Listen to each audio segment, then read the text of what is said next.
ప్రస్తుతం తెలుగు రాష్ట్రాల్లో మంచు ఫ్యామిలీలో జరుగుతున్న ముచ్చటే. అసలు గొడవలు ఎందుకు జరుగుతున్నాయి? నిజంగా ఆస్తి గొడవలు జరుగుతున్నాయా? మనోజ్ అందుకే పోలీసులకు ఫిర్యాదు చేశాడా?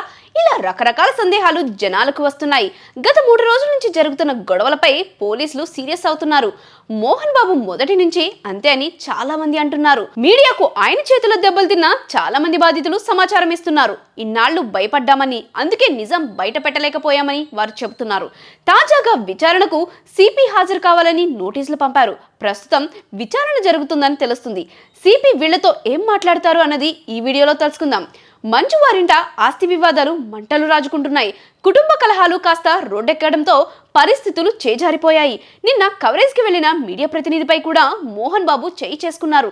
ఈ ఘటనతో సదరు మీడియా ప్రతినిధి తలకు ఫ్రాక్చర్ అయినట్లు చెబుతున్నారు. కన్ను, చెవుకు తీవ్ర గాయమైనట్లు తెలుస్తుంది. మోహన్ బాబు సదరు మీడియా ప్రతినిధిపై దాడి చేసిన వీడియో నెట్టింట బాగా వైరల్ అయింది. ఒకానొక సమయంలో అసలు మోహన్ బాబు మానసిక పరిస్థితి ఏమైంది, ఎలా ఉంది అని అంతా అనుకుంటున్నారు. ఇలాంటి ఓ పెద్ద స్థాయి వ్యక్తి విచక్షణ కోల్పోవడం సర్వత్రా చర్చనీయాంశంగా మారింది. ఇక ఆయనతో దెబ్బలు తిన్న ఒక్కొక్కరు బయటకు వచ్చి ఆయనపై ఫిర్యాదులు చేస్తున్నారు. సినీ పరిశ్రమలో అనేక మందిపై మోహన్ బాబు చేయి చేసుకున్నట్లు తెలుస్తోంది. మోహన్ బాబుకు నిలువెల్ల అహంకారం, ఇష్టానుసారంగా తిడతాడని కొందరు బాధితులు మీడియాతో చెప్పుకుని ఆవేదన వ్యక్తం చేస్తున్నారు. ఇక మీడియాపై మోహన్ బాబు దాడి చేసిన సంఘటనపై మంచు మనోజ్ స్పందించారు. మీడియాపై మోహన్ బాబు దాడి చేసిన సంఘటన స్థలంలో మీడియాపై దాడులను ఖండిస్తూ జర్నలిస్ట్ ప్రతినిధులు ప్రొటెస్ట్ చేస్తుండగా మద్దతు తెలిపారు. ఈ సందర్భంగా భావోద్వేగానికి గురైన మంచు మనోజ్ కంట తడి పెడుతూ మీడియాతో మాట్లాడారు.